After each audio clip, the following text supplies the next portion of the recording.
Assalamualaikum warahmatullahi wabarakatuh. Selamat pagi anak-anak kelas 8B. Bagaimana kabarnya hari ini? Sehat? Alhamdulillah sehat semuanya. Baik, sebelum memulai pelajaran, marilah kita berdoa terlebih dahulu. Untuk ketua kelasnya, silahkan dipimpin berdoa. Amin. Baik, Ibu akan absen terlebih dahulu. Apakah ada yang tidak masuk hari ini? Alhamdulillah masuk semuanya. Semoga anak-anak kelas 8B ini tetap rajin dan selalu semangat.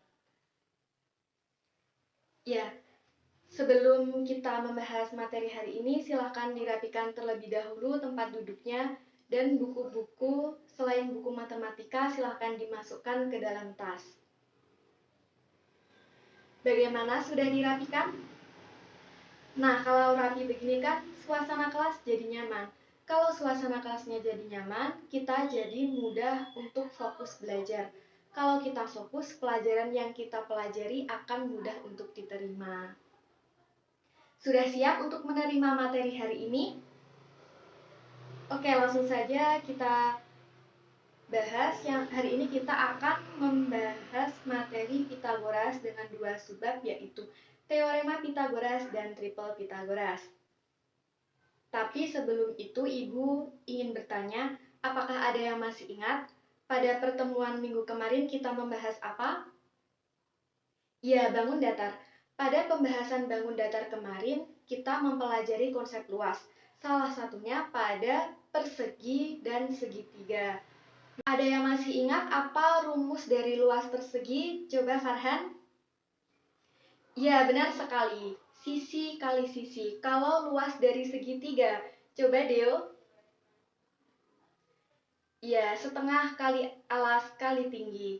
Nah, konsep luas dari persegi dan segitiga ini nanti akan kita gunakan dalam membuktikan teorema Pitagoras. Oke, sekarang langsung saja kita bahas apa sih teorema Pitagoras itu. Yang tahu angkat tangan? Ya, Dina?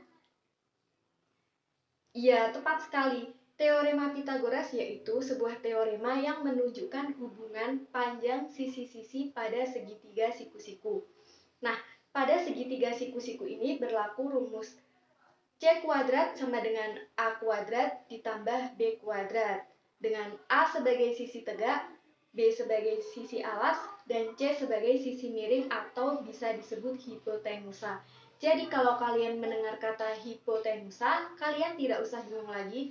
Hipotenusa itu sama artinya dengan sisi miring. Sekarang kita akan membuktikan teorema Pitagoras dengan menggunakan luas segitiga siku-siku dan luas persegi. Di sini Ibu memiliki 4 segitiga siku-siku dan sebuah persegi. Kemudian kita susun dan akan menjadi bentuk seperti ini. Nah, untuk membuktikannya kita menggunakan rumus luas persegi besar sama dengan luas persegi kecil ditambah 4 kali luas segitiga. Kita masukkan rumusnya. Rumus dari luas persegi tadi sisi kali sisi. Dan rumus dari luas segitiga yaitu setengah kali A kali B. Karena ada 4 segitiga, maka kita tambahkan 4. Lalu kita masukkan sisi-sisinya dari persegi besar yaitu A ditambah B dikali A ditambah B sama dengan sisi dari persegi kecil yaitu C kali C ditambah 4 kali setengah kali A kali B. Maka kita peroleh A kuadrat ditambah 2AB ditambah B kuadrat sama dengan C kuadrat ditambah 2AB. Lalu 2AB-nya ini kita pindah ruas kanan, jadi untuk yang persegi besar ini tinggal A kuadrat ditambah B kuadrat sama dengan C kuadrat ditambah 2AB dikurangi 2AB. Maka kita peroleh A kuadrat ditambah B kuadrat sama dengan C kuadrat. Dari sini terbukti bahwa teorema Pitagoras yaitu sebuah teorema yang menunjukkan hubungan panjang sisi-sisi pada segitiga siku-siku, yaitu A kuadrat ditambah B kuadrat sama dengan C kuadrat, atau C kuadrat sama dengan A kuadrat ditambah B kuadrat. Artinya, Kuadrat sisi miring segitiga siku-siku sama dengan jumlah kuadrat dari sisi yang lain. Dari sini ada yang ingin ditanyakan? Ayo, Tony yang dari tadi asik berbicara sendiri, coba apa pengertian dari teorema Pitagoras? Bagaimana bisa? Ya, makanya harus diperhatikan ya. Ayo diperhatikan kembali semuanya. Mengenai teorema Pitagoras, di sini Ibu memiliki sebuah segitiga siku-siku yang sudah diketahui sisi A dan sisi B-nya. Berapa sisi A-nya? Ya, 6. Sisi B-nya 8. Lalu kita diminta untuk mencari sisi miringnya. Bagaimana cara kita untuk mencari sisi miringnya? Kita menggunakan rumus apa? Ya, menggunakan rumus Pitagoras. Apa tadi rumus Pitagoras, Fatma? Ya, C kuadrat sama dengan A kuadrat ditambah B kuadrat. Pintar sekali. Lalu kita masukkan A-nya berapa? 6 dan B-nya 8. Kita kuadratkan. Maka hasilnya C kuadrat sama dengan 36 ditambah 64. Hasilnya yaitu 100. Lalu 100 ini kita akarkan, maka kita peroleh hasilnya 10. Jadi untuk sisi miringnya yaitu 10 cm. Bagaimana, sudah paham? Kalau ada yang belum paham, silahkan bertanya. Siapa yang ingin bertanya? Ya, Retno? Wah, pertanyaan yang sangat bagus sekali. Retno bertanya, Bu, bagaimana jika kita diminta untuk mencari sisi A atau sisi B-nya?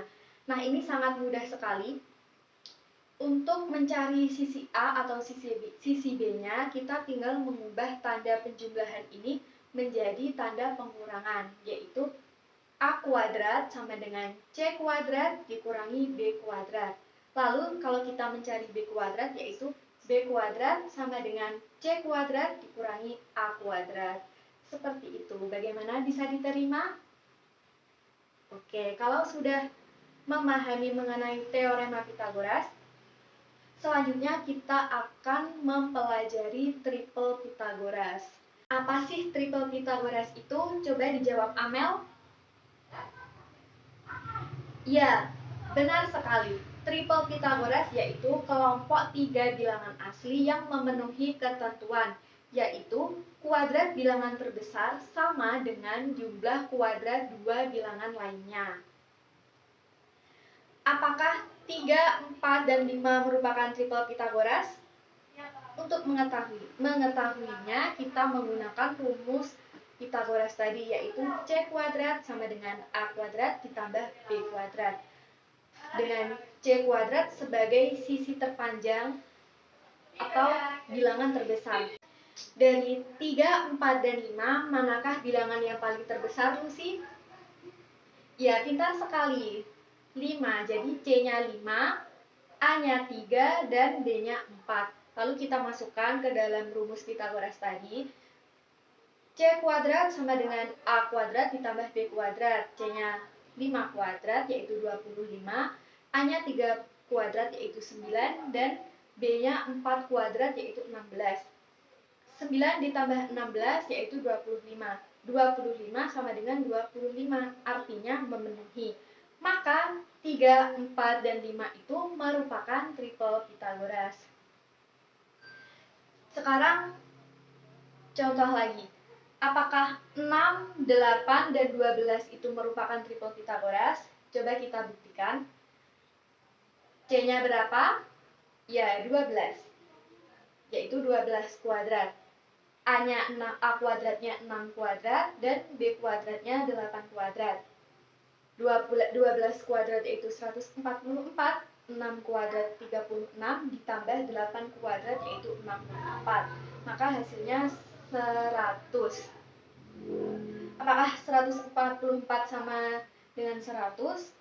Tidak sama, artinya tidak memenuhi. Maka 6, 8, dan 12 itu bukan triple Pitagoras. Ya, jadi itu materi kita hari ini. Tadi kita sudah mempelajari mengenai teorema Pitagoras dengan membuktikan teoremanya, dan kita juga mempelajari triple Pythagoras, yaitu kelompok 3 bilangan asli yang memenuhi ketentuan, yaitu kuadrat bilangan terbesar sama dengan jumlah kuadrat 2 bilangan lainnya. Dari sini, apakah sudah paham semuanya? Alhamdulillah. Oke, sekarang silahkan dibuka bukunya halaman 36. Nah, di situ ada soal-soal mengenai teorema Pythagoras. Silahkan nanti di rumah dikerjakan nomor 1 sampai nomor 5, dan jangan lupa minggu depan dikumpulkan. Karena waktunya sudah habis, maka kita akhiri pembelajaran hari ini. Jangan lupa PR-nya dikerjakan. Jangan lupa belajar dan tetap semangat. Sekian dari saya. Wassalamualaikum warahmatullahi wabarakatuh.